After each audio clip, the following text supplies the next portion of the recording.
Welcome to the Deep Dive, where we explore foundational texts and really try to transform them into knowledge you can use. And today, we are taking on something truly monumental.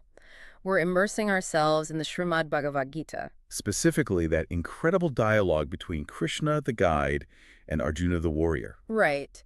And our mission today isn't really historical or, theological. We want to pull out the core operating instructions from this ancient conversation.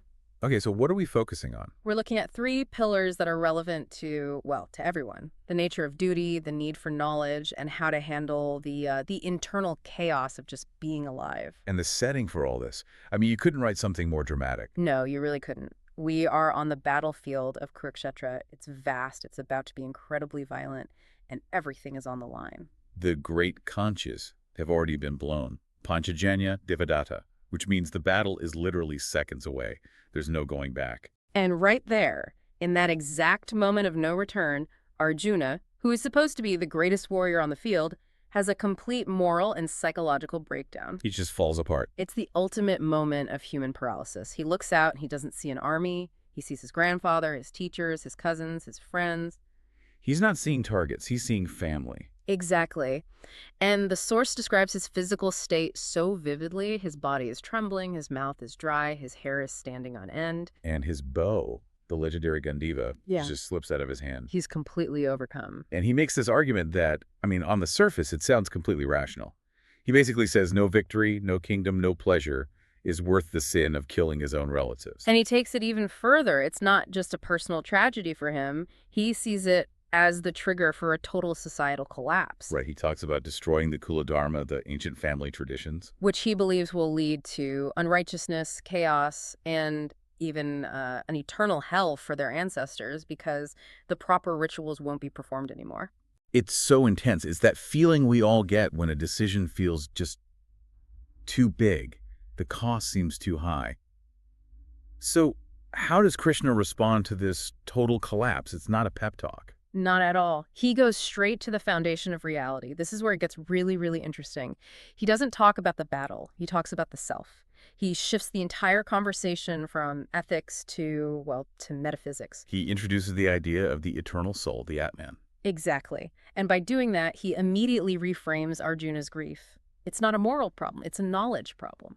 An ignorance of the true self. So the source says the soul is eternal, unborn, indestructible.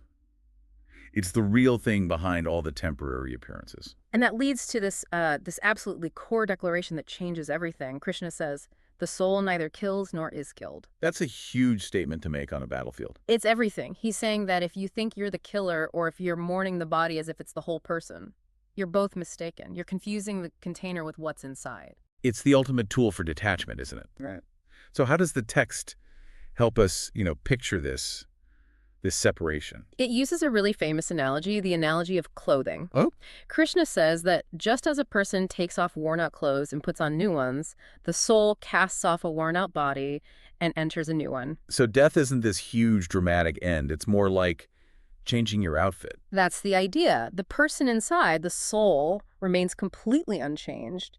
And to really drive that point home, he says the soul can't be cut by weapons, it can't be burned by fire, or wet by water, or dried by the wind. It's completely untouchable. It's untouchable, it's everywhere, it's unmoving, it's everlasting.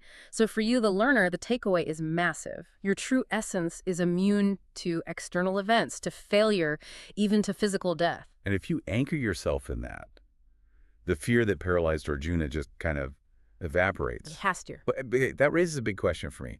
If the body is just a temporary container and the soul is untouched, why do anything? Why not just sit and meditate until the body falls away? That is the perfect question. It's the essential bridge. If the teaching stopped right there, it would just be a philosophy of inaction. But that's not the point. The universe demands engagement. So the focus shifts. Immediately. It shifts directly to karma yoga, the discipline of action. So how do you take this, incredibly detached, eternal view of the self and apply it to the messy real world, to your job, your family, or, a war? This is where we get maybe the most famous line in the whole text, and probably the most misunderstood. I think I know which one you mean. Action alone is your right, never to the fruits thereof. You have a right to the work, but not to the results. That is a huge ask. I mean, our entire culture is built on being motivated by the outcome. The grade, the promotion, the win. It is, but that's the practical application of knowing you're the eternal soul. If you aren't your temporary body or your temporary job title, then tying your self-worth to a temporary outcome just doesn't make sense. It's illogical. Right. When you let go of the result, you free yourself from all the anxiety about failure and all the ego tied up in success. I see. It completely shifts your motivation from the outside reward to the quality of your own performance. Exactly. It redefines success itself. The text says yoga is equanimity, a balance in both success and failure. And the best way to think of it is this: yoga is skill in action. Ah, okay. So the successful person isn't the one who gets the trophy. It's the one who does their job with incredible skill and focus, no matter what happens externally. You've got it. It's not about winning the battle, it's about firing the arrow perfectly every single time. And the motivation isn't even for your own satisfaction. What is it for then? The wise act for the sake of the world, for Lokasamgraha.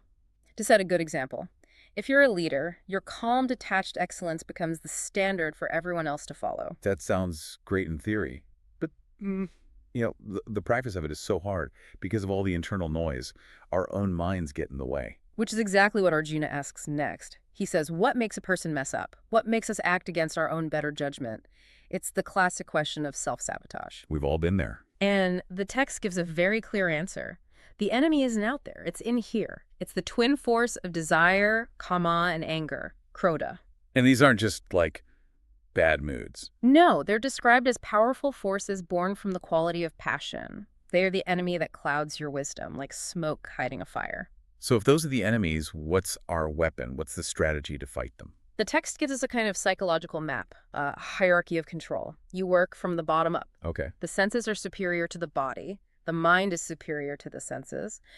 The intellect, the buddhi, which is your ability to reason and discriminate, is superior to the mind. And the soul is superior to the intellect. Right. So the practical path for the modern learner is to use your executive function, your buddhi, to manage the wild, sense-driven mind. It's a constant mental workout. It is. And if you don't do it, the text warns about this chain reaction, this descent into ruin, and it starts with something so small. What's the first step? Just dwelling on sense objects. Think about mindlessly scrolling social media, comparing your life to others, feeling that little spark of envy. Okay, so that sustained focus on the external thing. That creates attachment. Attachment then creates desire. Desire, if it gets blocked, immediately turns into anger. And anger leads to delusion.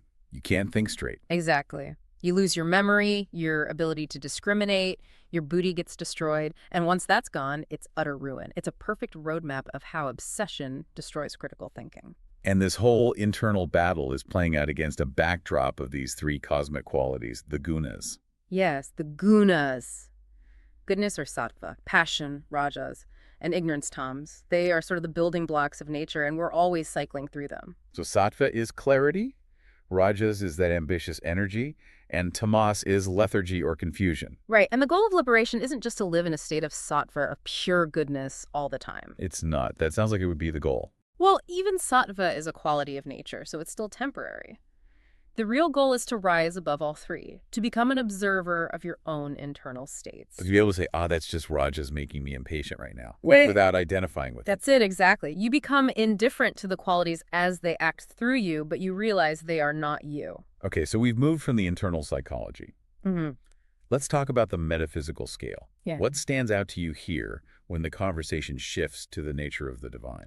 For me, it's the simultaneous intimacy and the overwhelming scale of it. It happens at the same time. Krishna starts by saying, I am the self, the Atman, dwelling in the heart of all beings. So the most powerful thing in the cosmos is right here, inside you. Yes, but then that intimacy just explodes outward into everything. He starts listing what he is. He's the best of everything. Vishnu among gods, the sun among lights, the moon among stars. He's the syllable Om, the Ganges River. He's even Vasudeva among the Pandavas and the sage Vyasa. The point is to show Arjuna and us that the divine isn't some separate thing in a faraway heaven. It's the essence of excellence, beauty, and power in everything you can see and experience. Nothing can exist without it. Nothing. And this all leads to probably the most cinematic moment in the entire text.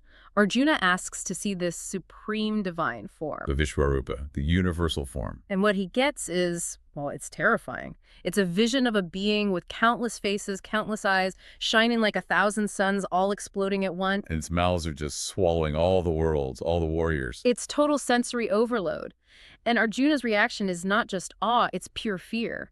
He begs Krishna to return to his gentle human form. Which is such an important point. We need that anchor. We do. And the text says that human form is actually harder to see, even for the gods. Because while the cosmic scale is real, we need a relatable, accessible form of the divine to actually practice love and devotion. It brings the infinite back down to a human scale. So we've gone on this huge journey. The eternal self, detached action, internal control, the cosmic reality.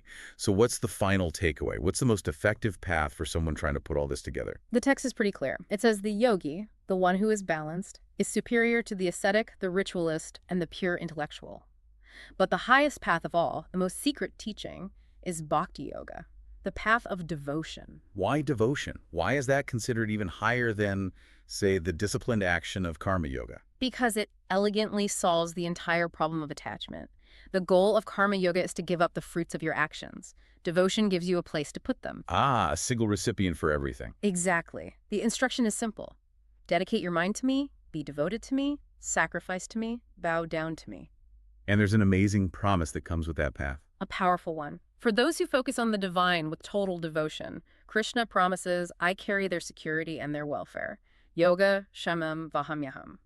It's this idea that if you take care of the divine work, the divine will take care of your worldly needs. That's a huge relief for anyone feeling burdened. And this path is open to everyone, Right. regardless of your past or your background. It's the ultimate democratization of spiritual life. And this entire profound conversation leads to one final instruction from Krishna to Arjuna. The final command. Abandon all other duties and surrender completely to me.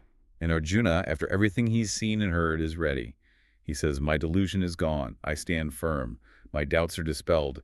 I will do as you command. And just like that, the warrior is ready, not because he wants to win, but because he's finally clear on his duty and on who he truly is. What an incredible journey. We started with Arjuna's paralysis, that fear of consequences. And we move through the knowledge of the eternal soul, the practical wisdom of detached action, mastering the internal enemies of desire and anger, and finally arriving at the peace that comes from devotion. So for you, the learner listening today, the relevance is immediate. When you're facing a crisis, anchor yourself in what's eternal. Focus on the quality of your work, not the outcome. And remember that mastering your mind comes before mastering anything else. And we learn that performing your actions with dedication, without seeking the result, leads to peace. But the text also says that knowledge itself can burn away all actions like a fire. So if the highest knowledge ultimately cancels out the need for action, how does the balance between doing your duty selflessly and the ongoing search for knowledge? How does that balance define true wisdom? We'll leave you with that question to explore. Until next time, keep diving deep into the knowledge that matters.